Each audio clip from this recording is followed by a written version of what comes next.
Bueno, buenas tardes a todos y a todas. En primer lugar, bienvenidos aquí a esta casa, que es la vuestra. Os agradecemos muchísimo la presencia aquí y nos ha gustado tanto que ya amenazamos con otra reunión de estas características. Creo que Soraya os lo ha dicho, hemos empezado esta reunión de parlamentarios con unos temas o con los temas de libertades que nos preocupan extraordinariamente. La ejecutiva del lunes marcará las prioridades del partido en los ámbitos parlamentarios, desde luego el Parlamento español, Congreso y Senado, pero también los parlamentos autonómicos, y después haremos otras jornadas como estas para reflexionar sobre aquellas cosas que no son menores, por cierto, el empleo y la economía, que es lo que va a centrar la actividad política del partido en los próximos meses, que hoy no han sido objeto de reflexión. Por tanto, nos volveremos a ver dentro de pocas semanas, porque, repito, nos ha gustado mucho veros aquí a todos juntos, toda nuestra fuerza de choque. Decía Marcelino, y es verdad que estas son unas jornadas pertinentes y sobre todo necesarias. Él ha hablado de primera parte y... No, tú has hablado de... Has dividido, primer capítulo, yo que soy futbolero hablo de primera y de segunda parte de la legislatura. Entramos en la segunda parte, en lo que llamamos la cuenta atrás para la salida del PP del Gobierno. Quedan menos de 2 años y es verdad que se podría hacer una disección casi exacta entre la primera y la segunda en la línea de lo que decía Marcelino. En la primera parte se han dedicado a recortar derechos sociales y derechos laborales y en la segunda parte todo apunta, y hay algunas leyes ya encima de la mesa que han sido objeto esta mañana de debate aquí, que van con los derechos civiles, con las libertades. Es como si hubieran distribuido el trabajo. Empezamos por los derechos sociales y acabamos con el resto de los derechos. En resumen, aplicamos nuestro programa, o por decirlo de otra forma, no nuestro programa, no, nuestro programa en B. Ya sabéis que tienen 2 programas, en A y en B, como la contabilidad, el B. Aplicamos nuestro programa. Siempre quisimos hacerlo, nunca nos gustó. Y si miráis las reflexiones, por ejemplo, las de Aznar al final de la legislatura, de su segunda mayoría absoluta, ya estaba diciendo esto. No nos gustó. A nosotros la transición, nosotros tuvimos que hacer la transición. Nos hicieron la transición, nos transitaron, pero no es la nuestra. Y ahora, mira por dónde, han encontrado un gran pretexto, que es la crisis y una situación de mayoría absoluta que les ha permitido sacar todo lo que llevaban dentro. Y en esto estamos. Y si lo miráis... Y yo voy a procurar hacer una descripción breve de lo que está pasando y de lo que va a pasar, veréis que todo tiene una coherencia, que todo suena, que todo es un modelo ideológico perfectamente armado, que detrás de lo que son aparentes ocurrencias se esconde un hilo conductor, que es la ideología de una derecha que siempre le pareció que en España había muchos derechos, muchas libertades y que, por tanto, había que hacer una segunda transición hacia atrás. Y de eso es de lo que hemos visto mucho en esta legislatura. Empezaron con los derechos sociales y con los derechos laborales. Los sociales, la sanidad universal, la educación, las becas, la dependencia, el desempleo. No olvidemos el desempleo. Ahora hemos hablado mucho de empleo estos días y me ha llamado la atención que nadie haya puesto sobre la mesa que casi 4 de cada 10 de nuestros desempleados ya no tienen seguro de desempleo. Que poco a poco, mes a mes, ha ido bajando el número de parados que tienen coberturas del seguro de desempleo. Y esta es parte de la desigualdad que se está creando con un modelo, repito, que está todo ello trabado y todo ello perfectamente ahormado por una ideología que es la de la derecha conservadora que gobierna con mayoría absoluta en nuestro país. Derechos sociales y derechos laborales. Me habéis oído decir una y mil veces que la primera reforma del PP y la más dolorosa, sin duda, es la reforma laboral. Lo es. Es la que afecta al núcleo mismo de un modelo social que un partido como el nuestro, que defiende los derechos de los trabajadores, ha podido construir, no solo, pero con nuestro esfuerzo, en 35 años. Esto se fue de un plumazo en un decreto ley a los pocos meses de gobernar la derecha. Un decreto ley que esto no era una improvisación ni una ocurrencia, estaba perfectamente trabado. Un decreto ley cuya primera conclusión o cuya primera consecuencia fue que en el primer año del señor Rajoy se perdieron casi 1 millón de puestos de trabajo en términos de contabilidad de seguridad social. Ahora, si os dais cuenta, el truco estadístico de Rajoy es como si ahora empezáramos de cero. No, yo no llevo 2 años aquí, no, esto, lo que pasó el primer año no es cosa mía, ni el segundo, no. Empezamos ahora, no, lleva usted 2 años. Hizo usted una reforma laboral, abarató usted el despido y el resultado fue que crisis económica y despido más barato, 1 millón de trabajadores a la calle. Este es el resultado y están ahí, 1.900.000, seguridad social, datos de seguridad social. Ese fue la primera de las conclusiones. Este verano vimos la segunda, que ya habíamos anticipado nosotros y los sindicatos en la discusión que tuvimos en los parlamentos correspondientes de la reforma laboral. La segunda era el empleo precario, ¿os acordáis? El verano nos sorprendió a todos favorablemente con un buen año turístico.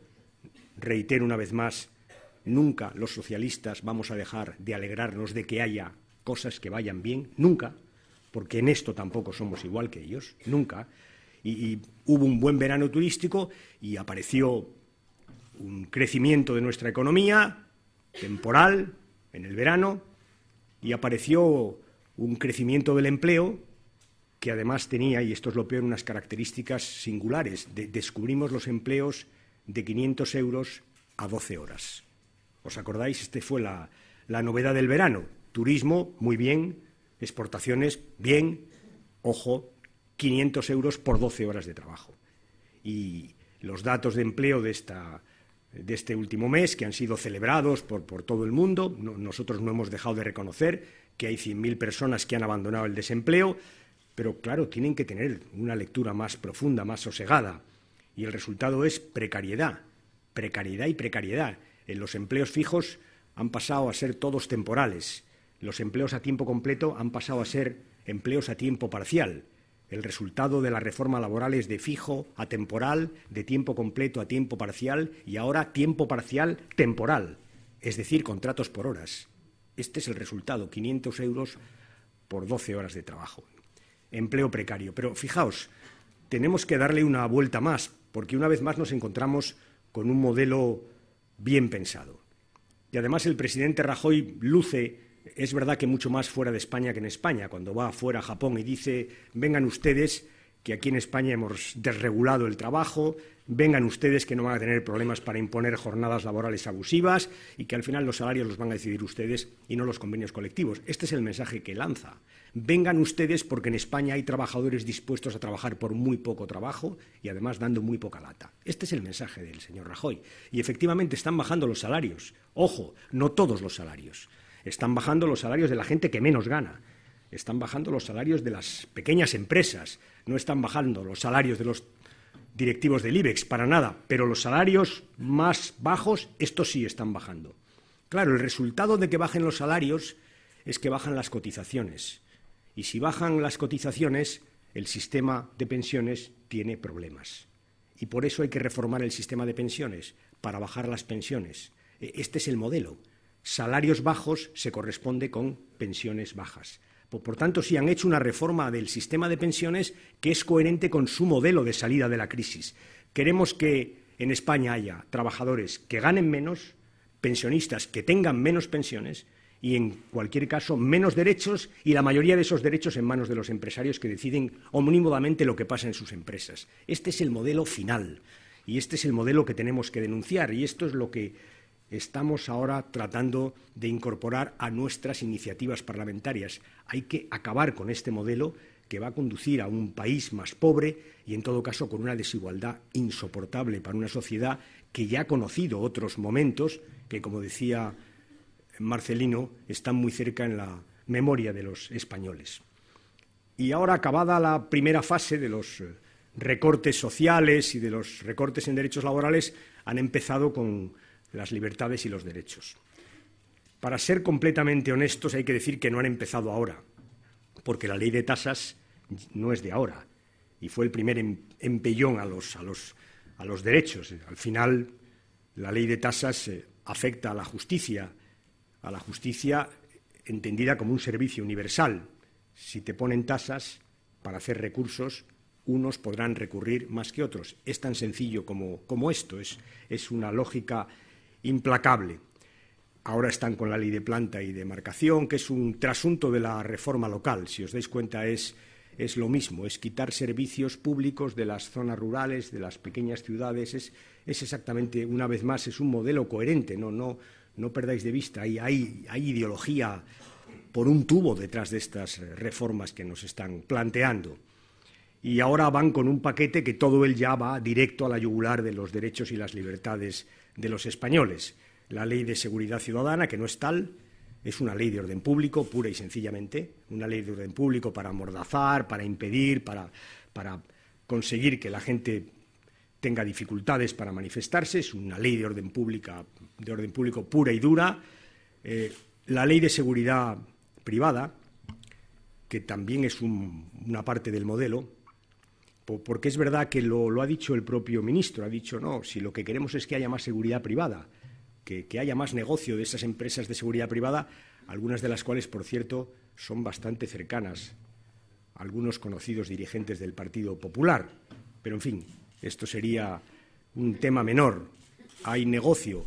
Pero fijaros, hay otra cosa. Hace unos años en Madrid hubo un terrible asesinato, creo que fue en Pozuelo de Alarcón, y a raíz del asesinato un delegado del Gobierno salió y dijo, oiga, es que esto de la seguridad es que es muy cara, ¿saben? En definitiva, les dijo a los madrileños, el que quiera seguridad, que se la pague. Y este es el modelo. Y si os dais cuenta, es coherente con lo otro que os decía al principio. El que quiera sanidad de calidad, que se la pague. El que quiera buena educación para sus hijos, que se la pague. El que quiera pensiones dignas, que se las pague. Y el que quiera seguridad, que se la pague. Este es el modelo. Es una ley de seguridad privada que no solo está pensando en el negocio de unas cuantas empresas, que lo está, y repito, lo ha dicho el propio ministro, no lo ha escondido. Es una ley que encierra un modelo. Es el retroceso de la seguridad pública y la aparición de seguridad privada dentro de este esquema de derechos sociales, de que el que quiera derechos sociales de calidad, que se los pague. Esta es la ley que nos presentan, que ya está en el Senado, porque la aprobó el Congreso y, por tanto, va a pasar por esa apisonadora que es el Senado. Bueno, también el Congreso, no sé por qué, pero no sé, parece que suena como más, ¿no?, en el Senado, ¿no? Pero es igual, ¿no? O sea, al final, sí. La regla es la misma.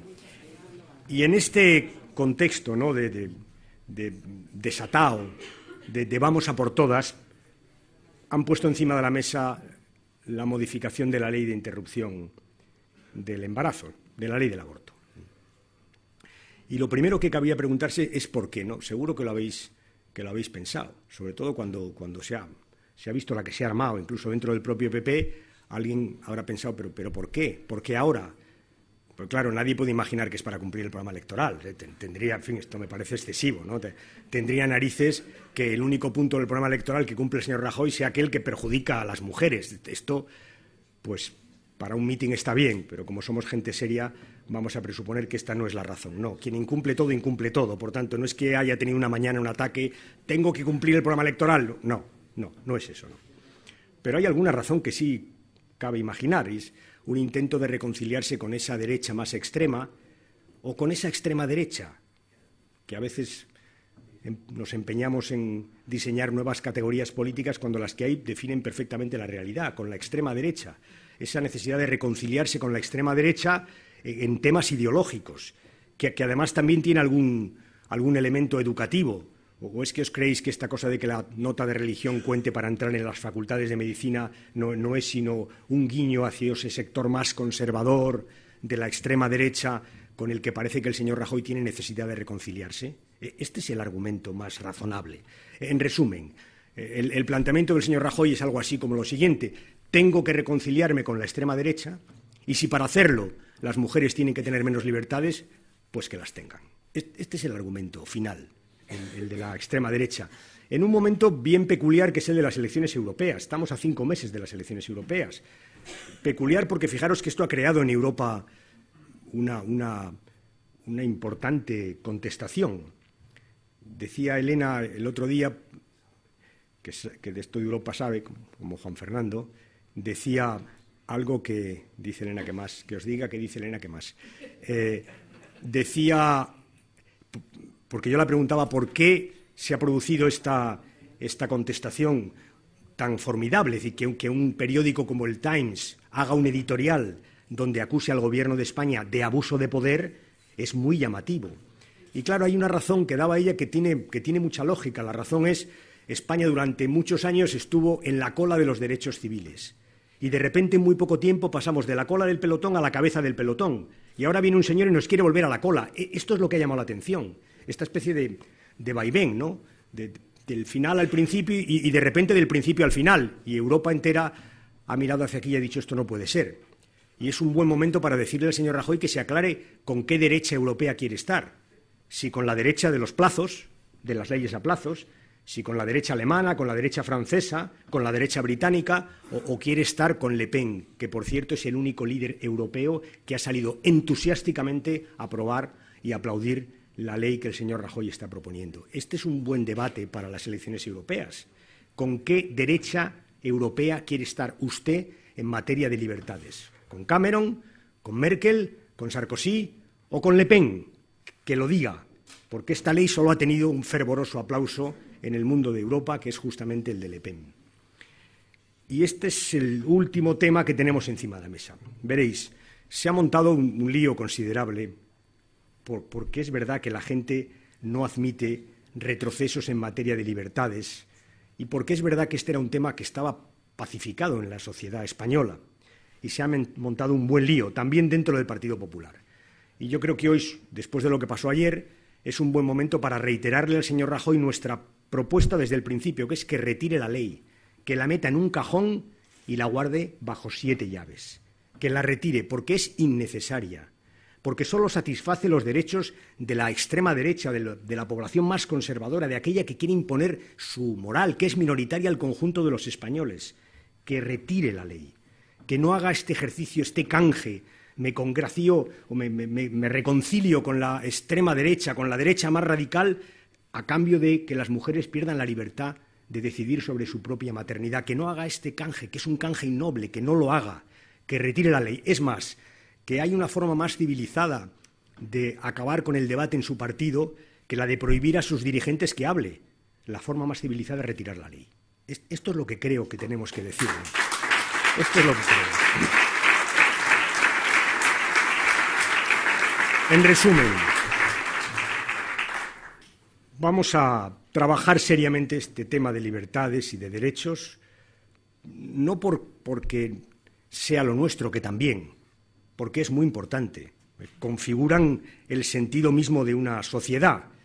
Y aquí, compañeros y compañeras, vamos a intentar por todos los medios que no haya retrocesos, ni un paso atrás en esta materia. Y vamos a trabajar y vamos a estar en las instituciones y fuera de las instituciones. Vamos a estar defendiendo nuestros derechos y nuestras libertades. Es parte de nuestro trabajo. Lo que no quiere decir, y vuelvo al principio y ya termino, que nos olvidemos de los otros temas. La conferencia política estableció muchas prioridades, un buen programa alternativo que tenemos que ir cerrando, conformando en los correspondientes parlamentos, para las elecciones municipales, primero las europeas y luego para las elecciones municipales y autonómicas y las generales. Tenemos una buena guía de trabajo y recordar que en el corazón de esa guía, en la preocupación máxima que tienen los socialistas, no puede ser otra que la que tienen los ciudadanos en su conjunto. Y esa es el empleo y el empleo. Y esa va a ser la prioridad de los próximos 6 meses. Para hablar de esa prioridad y de las iniciativas que podemos adoptar en los distintos parlamentos, os convocaremos en pocas semanas después de la reunión de la dirección del lunes. Gracias por venir y feliz año, que tenía que haber empezado por ahí.